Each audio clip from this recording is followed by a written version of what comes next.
राष्ट्र सर्वप्रथम, राष्ट्र सर्वप्रथम, राष्ट्र सर्वप्रथम, राष्ट्र सर्वप्रथम। राष्ट्र सर्वप्रथम की बात कार्यक्रम में आप सभी राष्ट्रवासियों का हार्दिक स्वागत है।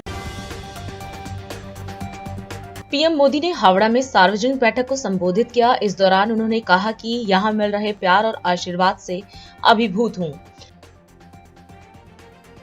दिल्ली के सीएम ने देश की जनता के लिए अपनी 10 गारंटियों का ऐलान किया। इसी के साथ उन्होंने इस बात की भी गारंटी दी कि अगर इंडिया गठबंधन की सरकार बनती है तो इन सभी गारंटियों को पूरा करवाना उनकी गारंटी है। उच्चतम न्यायालय सोमवार को झारखंड मुक्ति मोर्चा के नेता और पूर्व मुख्यमंत्री हेमंत सोरेन की याचिका पर सुनवाई करेगा, जिसमें कथित भूमि घोटाले से जुड़े धन शोधन मामले में उनकी गिरफ्तारी को चुनौती दी गई है। मौजूदा हालात में नोटा को प्रतीकात्मक करार देते हुए पूर्व मुख्य चुनाव आयुक्त ओपी रावत ने कहा कि किसी सीट पर नोटा को 50% से ज्यादा वोट मिलने के बाद ही मतदान के इस विकल्प को चुनाव परिणाम पर कानूनी रूप से असरदार बनाने के बारे में सोचा जा सकता है। जम्मू कश्मीर के रियासी जिले के एक वन क्षेत्र में सुरक्षा बलों ने आतंकवादियों के एक ठिकाने का भांडाफोड़ किया। दिल्ली के चांदनी चौक इलाके के किनारी बाजार में स्थित एक दुकान में आग लग गई। सूचना पर दमकल की गाड़ियां मौके पर पहुंची। मौसम विज्ञान विभाग ने उत्तराखंड में 5 जिलों के लिए बारिश का ऑरेंज अलर्ट जारी करते हुए कहीं कहीं आंधी तूफान और ओलावृष्टि की चेतावनी दी है। केंद्रीय मंत्री अनुराग ठाकुर ने प्रियंका गांधी वाड्रा पर लोकसभा चुनाव न लड़ने को लेकर निशाना साधते हुए कहा कि उन्हें चुनावी शुरुआत करने के लिए प्रधानमंत्री नरेंद्र मोदी द्वारा संसद में महिलाओं के लिए लाए 33% आरक्षण का लाभ मिल सकता है। सार्वजनिक क्षेत्र के भारतीय स्टेट बैंक में चालू वित्त वर्ष में शामिल होने वाले करीब 12,000 नए लोगों में से 85% इंजीनियरिंग स्नातक हैं। दिल्ली आयात पुलिस ने कहा कि 2024 के पहले 4 महीनों में प्रदूषण नियंत्रण प्रमाण पत्र उल्लंघन के कुल 1 लाख से ज्यादा मामले दर्ज किए गए हैं। लोकसभा चुनाव के चौथे चरण से पहले प्रधानमंत्री जनसभाएं कर रहे हैं। इसी कड़ी में पीएम मोदी ने पश्चिम बंगाल के उत्तर 24 परगना जिले में स्थित बैरकपुर में जनसभा को संबोधित किया।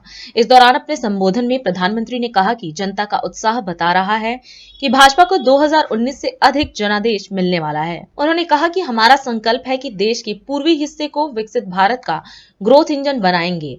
साथ ही यह भी कहा कि आने वाले वर्ष पश्चिम बंगाल और आसपास के राज्यों के विकास को आगे बढ़ाने के लिए समर्पित होंगे। ये तस्वीर दिखा रही है कि बंगाल में इस बार एक अलग ही माहौल है, कुछ अलग ही होने जा रहा है। 2019 की सफलता से कहीं ज्यादा बड़ी सफलता इस बार भाजपा को मिलने जा रही है। पूरा देश जो कह रहा है, बंगाल उसको जोरों से कह रहा है। पश्चिम बंगाल मोदी के मिशन पूर्वी भारत का बहुत महत्वपूर्ण राज्य है।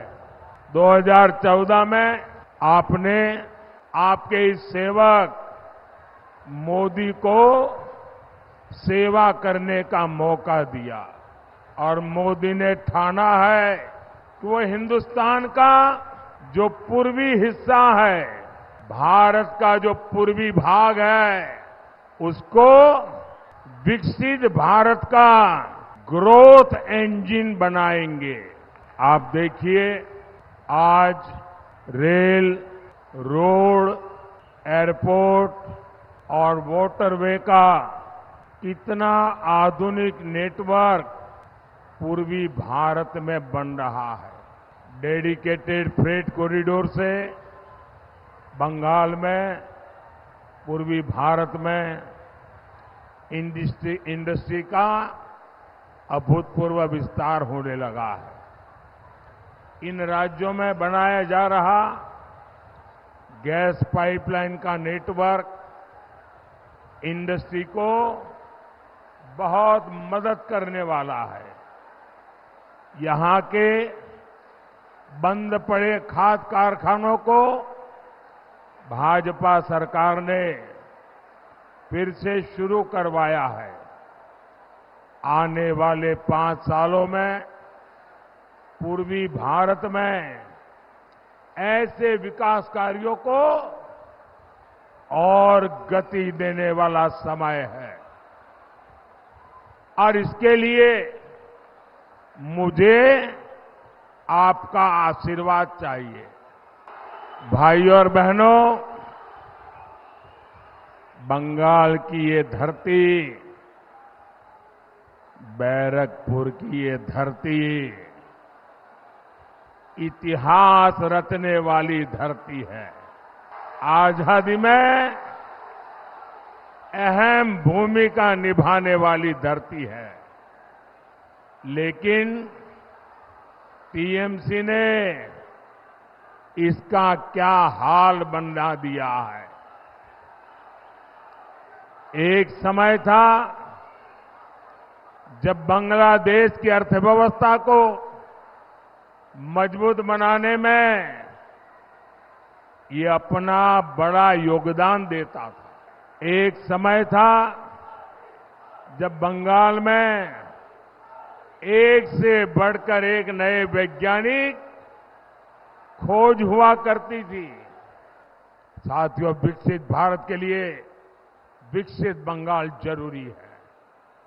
यहां किसानों और उद्योगों का उन्नयन जरूरी है।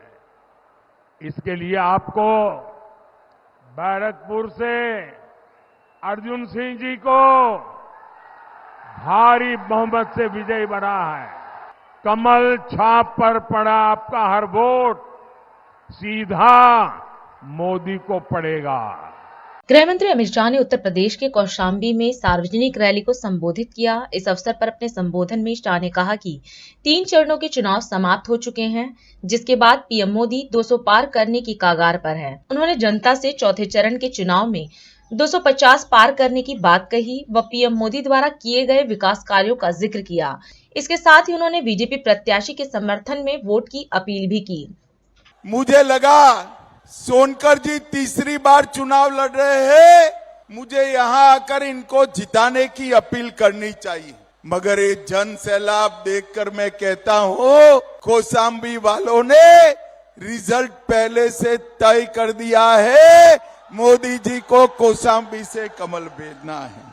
कौशाम्बी वालों, मेरी एक बात आज घर जाकर डायरी में लिख लेना, सोनकर को आप सांसद बनाओ, उसको बड़ा आदमी बनाने का काम भारतीय जनता पार्टी करेगी। भाइयों बहनों, 3 चरण समाप्त हो चुके हैं। 3 चरण में मोदी जी 200 पार करने की कगार पर है। चौथे चरण में 250 पार करा देना है और चौथे चरण में हमारा कौशाम्बी भी है। आपने मोदी जी को दूसरी बार प्रधानमंत्री बनाया। मोदी जी ने धारा 370 को 5 अगस्त 2019 को धारा 370 को समाप्त कर दिया भैया, समाप्त। और एक कश्मीर से हमेशा के लिए आतंकवाद को समाप्त कर कश्मीर को भारत का अभिन्न अंग बनाने का काम नरेंद्र मोदी ने किया। मोदी जी ने इस देश से आतंकवाद को समाप्त करने का काम किया है, नक्सलवाद को समाप्त करने का काम किया है। और भाइयों बहनों, मोदी जी ने देश को सुरक्षित करने का काम किया है। भाइयों बहनों, मुझे बताओ, ये तो राम की भूमि है। अयोध्या में राम मंदिर बनना चाहिए था या नहीं बनना चाहिए था? मोदी जी आए, मोदी जी ने 5 ही साल में केस भी जीता, भूमि पूजन भी किया और 22 जनवरी को प्राण प्रतिष्ठा कर जय श्री राम कर दिया। सिर्फ राम मंदिर नहीं, औरंगजेब ने तोड़ा हुआ बाबा विश्वनाथ का दरबार भी मोदी जी ने फिर से बनाने का काम किया। सोमनाथ का मंदिर फिर से सोने का बन रहा है। मोदी जी ने हमारे सारे श्रद्धा केंद्र को फिर से सजाने का काम किया है। भाइयों बहनों, ये सोनकर देखने में ऐसा सीधा साधा लगता है, मगर सीधा साधा है नहीं। मैं आपको बताता हूं, जब कौशाम्बी की बात आती है तो किसी भी बड़े से बड़े मंत्री से झगड़ा कर कर कौशाम्बी के विकास के लिए काम करने वाला है सांसद। 300 करोड़ से प्रतापगढ़ कौशाम्बी जनपद को गंगा नदी के पुल से जोड़ने का काम हमारे सोनकर ने किया। यहां मेडिकल कॉलेज लाने का काम विनोद सोनकर ने किया। 50 बेड का नया अस्पताल बन रहा है, उसको लाने का काम विनोद सोनकर ने किया। 47,000 गरीबों को घर देने का काम विनोद सोनकर ने किया। उज्ज्वला योजना में 2 लाख माताओं को गैस का सिलेंडर देने का काम विनोद सोनकर ने किया। 2,45,000 घरों में नल से जल पहुंचाने का काम विनोद सोनकर ने किया। 4 लाख शौचालय गरीबों के घर में बनाए। 2 लाख किसानों को 6,000 रुपया प्रति साल का किसान सम्मान निधि दिया और 16,000 लाभार्थियों को मुद्रा का लोन दिलाने का काम विनोद सोनकर ने किया। और हमारा कौशाम्बी का जो केला है ना, केले को 1 डिस्ट्रिक्ट 1 प्रोडक्ट में शामिल करने का काम भी विनोद सोनकर ने किया।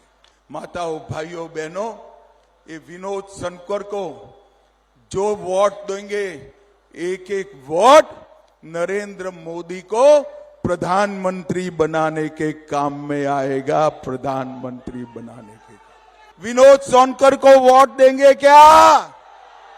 तीसरी बार सांसद बनाएंगे, 400 पार कराएंगे, मोदी जी को फिर से प्रधानमंत्री बनाएंगे।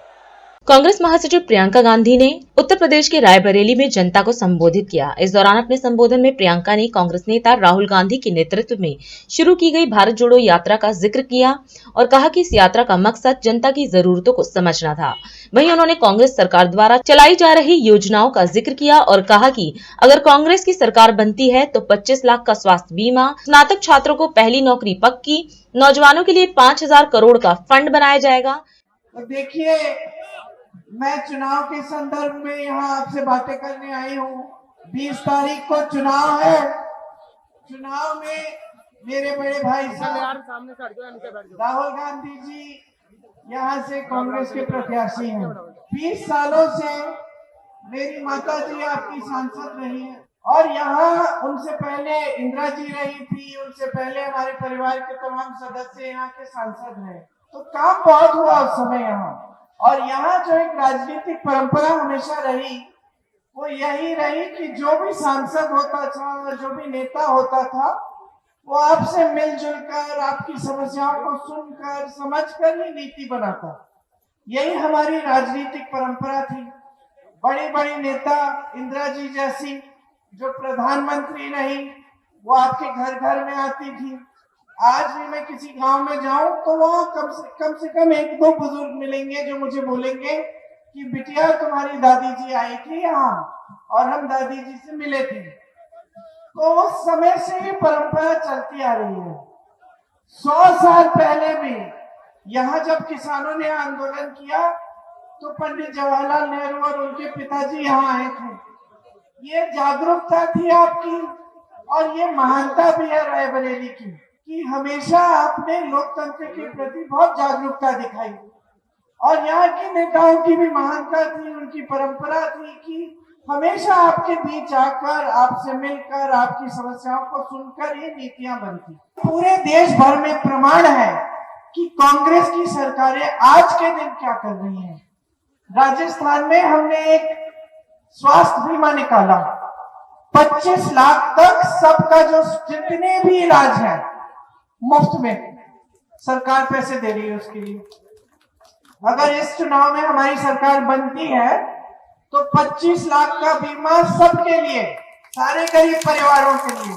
बच्चे जो बेरोजगार हैं लेकिन पढ़ाई किए हुए हैं, स्नातक पास हैं, उनके लिए पहली नौकरी पक्की, उनको एक हुनर को बढ़ाने के लिए उनको नौकरी भी मिलेगी और वो 1 लाख सालाना उस नौकरी से कमाएंगे। और नौजवानों के लिए 5,000 करोड़ का फंड लाएंगे कि आप अगर अपना कारोबार शुरू करना चाहते हैं, कुछ नया काम करना चाहते हैं, तो उस फंड से आपको पैसे मिलेंगे।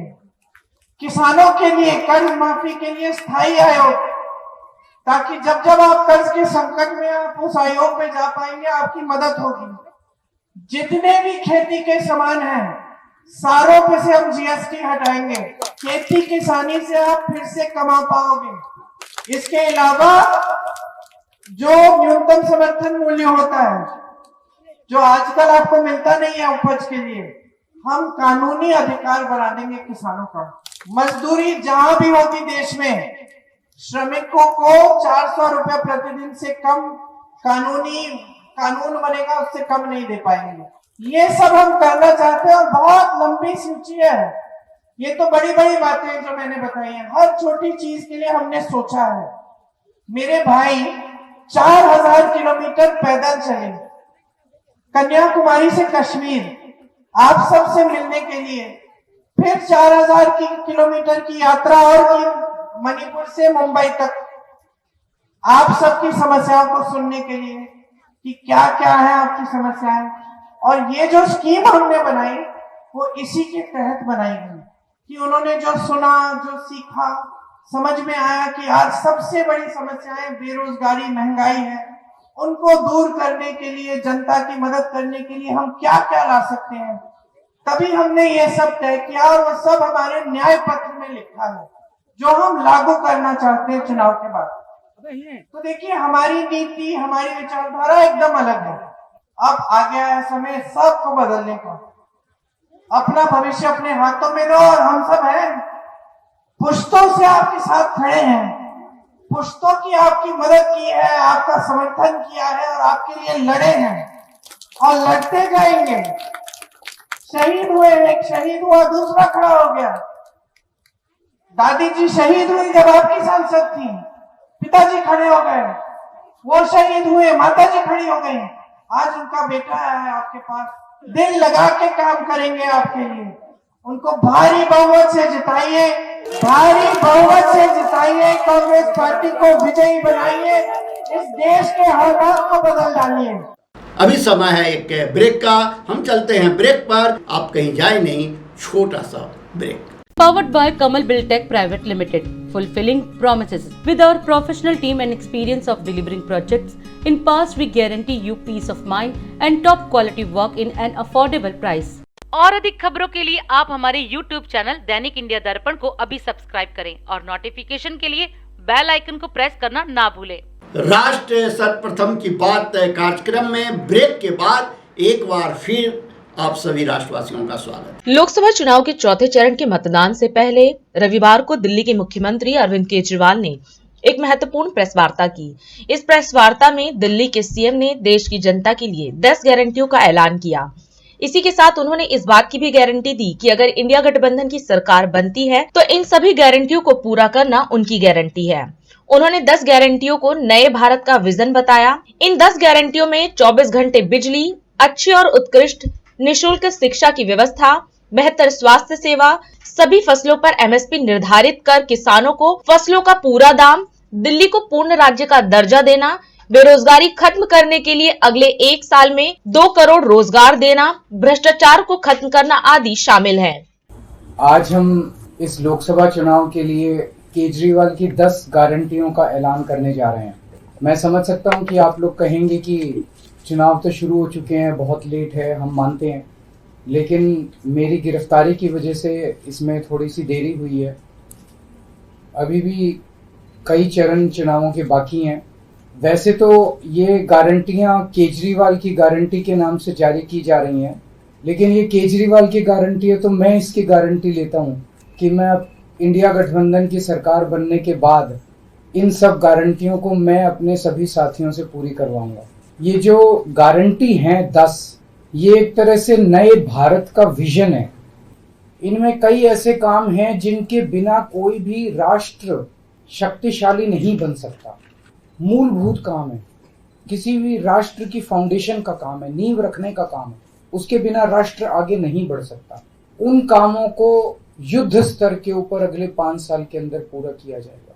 इसमें वो गारंटियां हैं जो इस देश के लोगों को महंगाई और रोजगार से छुटकारा दिलाएंगी, उन लोगों को रिलीफ दिलवाएंगी। सबसे पहली गारंटी है, देश के अंदर 24 घंटे बिजली का इंतजाम करेंगे। देश के गरीब लोगों को बिजली मुफ्त दी जाएगी। दिल्ली में करके दिखाई, पंजाब में करके दिखाई, पूरे देश के अंदर फ्री कर सकते हैं। 1.25 लाख करोड़ रुपए का खर्चा आएगा, 1.25 लाख करोड़ रुपए हम इंतजाम करेंगे।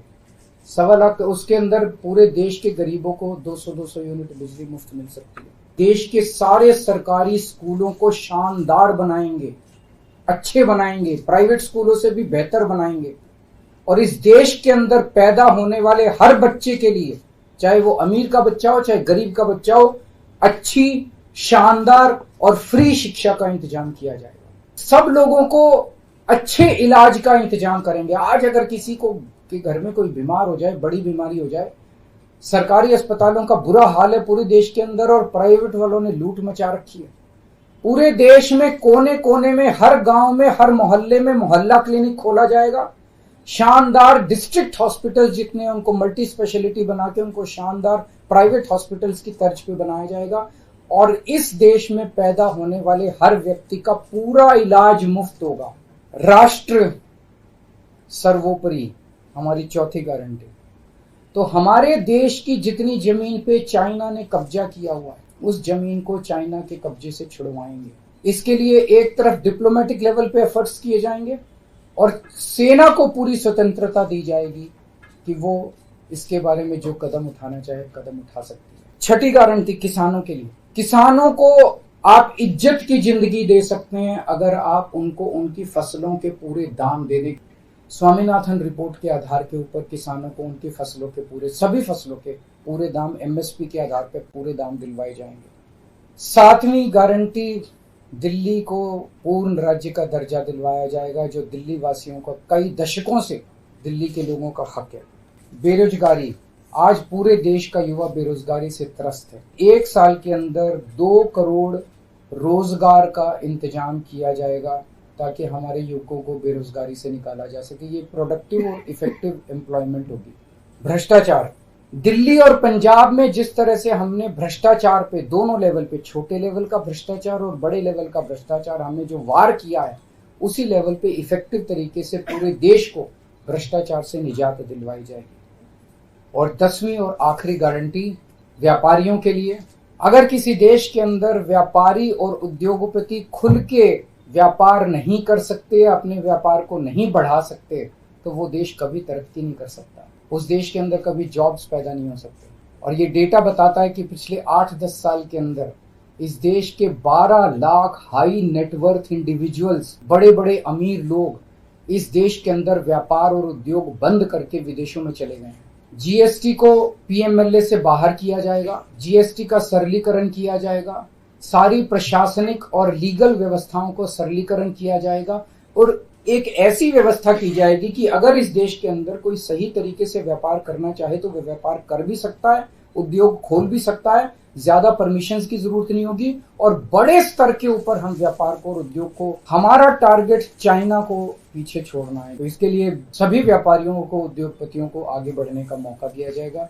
ये हम लोगों की 10 गारंटी है और मजबूत गारंटी है और मैं समझता हूँ कि देश को इन सब उससे तरक्की मिलेगी। उत्तर प्रदेश के मुख्यमंत्री योगी आदित्यनाथ ने मोहनलालगंज लोकसभा क्षेत्र में आयोजित विशाल जनसभा को संबोधित किया। इस अवसर पर मुख्यमंत्री ने कहा कि ये चुनाव एक अवसर है फिर एक बार मोदी सरकार के नारे को सिद्ध करने का। उन्होंने कहा कि पीएम मोदी के नेतृत्व में देश का विकास हो रहा है, हम इतिहास बनाने जा रहे हैं। वहीं सीएम ने 19 मई को होने वाले चुनाव के लिए बीजेपी प्रत्याशी के समर्थन में वोट की अपील की। बहनों और भाइयों, लोकसभा चुनाव के 3 चरण संपन्न हुए, कल 4था चरण भी संपन्न हो जाएगा। बहनों और भाइयों, पूरे देश के अंदर लोकसभा चुनाव की एक लहर चल रही है और यह चौथे चरण के बाद भारतीय जनता पार्टी और हमारे लोकप्रिय नेता मोदी जी के नेतृत्व में उनके पक्ष में सुनामी बनने वाली है, क्योंकि जनता के मन में एक ही भाव है, पूरे देश के अंदर एक ही आवाज है, और वह है कि फिर एक बार बहनों भाइयों, पूरे देश के अंदर जनता ने इस बार ठाना है, और इस बार क्या ठाना है कि मोदी जी को प्रचंड बहुमत के साथ तीसरी बार देश की सत्ता को सौंप करके आत्मनिर्भर और विकसित भारत की परिकल्पना को साकार करना है। यह एक अवसर है हमारे लिए। इतिहास के कैसे मोड़ पर हम खड़े हैं, इतिहास के कैसे मोड़ पर हम खड़े हैं। बहनों भाइयों, जहां पर हम इतिहास बनाने की ओर जा रहे हैं, और इतिहास यही बनने जा रहा है कि लगातार मोदी जी प्रचंड बहुमत के साथ तीसरी बार भारत की सत्ता का संचालन करने की ओर अग्रसर हो रहे हैं। भाइयों, मैं आज इसीलिए आपके पास आया हूं। आपने 2022 में अपना आशीर्वाद भारतीय जनता पार्टी को दिया, और मनीष रावत यहां से भारतीय जनता पार्टी के सिंबल से विधानसभा में पहुंचे, और आज परिणाम क्या है? इस सीतापुर जनपद में नेमिष धाम को हम अयोध्या धाम की तर्ज पर विकसित करने का काम कर रहे हैं। आपने देखा होगा सिगौली का रास्ता और आसान हो रहा है, क्योंकि लखनऊ का किसान पथ बन करके सीधे आपको मोहनलालगंज के साथ जोड़ने पे उतावला दिखाई दे रहा है। भाइयों, one district one medical college का सपना भी साकार होता है। AIIMS, IIT, IIM, triple IT, NIT, ये सब बन रहे हैं, विश्वविद्यालय बन रहे हैं, और इन सभी कार्यक्रमों को तेजी के साथ आगे बढ़ाते हुए गरीब कल्याणकारी योजनाओं को भी जितना आगे बढ़ाया गया। बहनों और भाइयों, 60 करोड़ लोगों को आयुष्मान भारत में 5 लाख रुपए का स्वास्थ्य बीमा का लाभ प्राप्त हो रहा है, हर वर्ष लाभ प्राप्त हो रहा है। 50 करोड़ गरीबों के जनधन अकाउंट खुले, 12 करोड़ अन्नदाता किसानों को किसान सम्मान निधि का लाभ प्राप्त हो रहा है, 10 करोड़ गरीबों के घर में एलपीजी का सिलेंडर भी पहुंच गया है। उत्तर प्रदेश में हम लोगों ने होली और दीपावली में भरा हुआ सिलेंडर इन सभी परिवारों को उपलब्ध करवाने का काम कर रहे हैं। 4 करोड़ गरीबों के मकान बने हैं, सर्वाधिक मकान तो आपके सीतापुर जिले में बने हैं। तो बहनों भाइयों, इसीलिए हम लोग आए हैं कि देश के स्वर के साथ हमको भी जुड़ना है, और वो स्वर है कि फिर एक बार कौशल किशोर जी भारी बहुमत से विजयी बनकर के जाएंगे ना? जाएंगे। 20 मई को चुनाव है, कल सीतापुर में और मिश्रिक में भी चुनाव है, और आपका चुनाव 20 मई को। बहनों और भाइयों, लोकसभा क्षेत्र बहुत बड़ा होता है। कौशल किशोर वैसे एक पक्का आदमी है, घूमते रहते हैं, आपके क्षेत्र में घूमते हैं, और भी क्षेत्रों में जाते हैं, केंद्रीय मंत्री हैं, अन्य क्षेत्रों में भी उनको जाना होता है। इसलिए मैं आप सबसे अपील करूंगा, हमारे विधायक हैं मनीष रावत यहाँ पर है, हमारे जिलाध्यक्ष भी हैं, पदाधिकारी भी हैं, लेकिन मैं आप सबसे अपील करूंगा, आप में से हर व्यक्ति कौशल किशोर बन जाएगा 20 मई तक। कौशल किशोर बनिए, मोदी जी का प्रतिनिधि बनिए, घर घर जाइए, कमल खिलाने का काम करिए, और भाजपा को भारी बहुमत से विजयी बनाएंगे। हमारे YouTube चैनल दैनिक इंडिया दर्पण को अभी सब्सक्राइब करें, और नोटिफिकेशन के लिए बेल आइकन को प्रेस करना ना भूलें। आज हम इस कार्यक्रम में आपसे विदा लेते हैं। आप अन्य खबरों के लिए बने रहे। राष्ट्र सर्वप्रथम, वंदे मातरम, जाग उठा है भारत। राष्ट्र सर्वप्रथम, राष्ट्र सर्वप्रथम, राष्ट्र सर्वप्रथम, राष्ट्र सर्वप्रथम।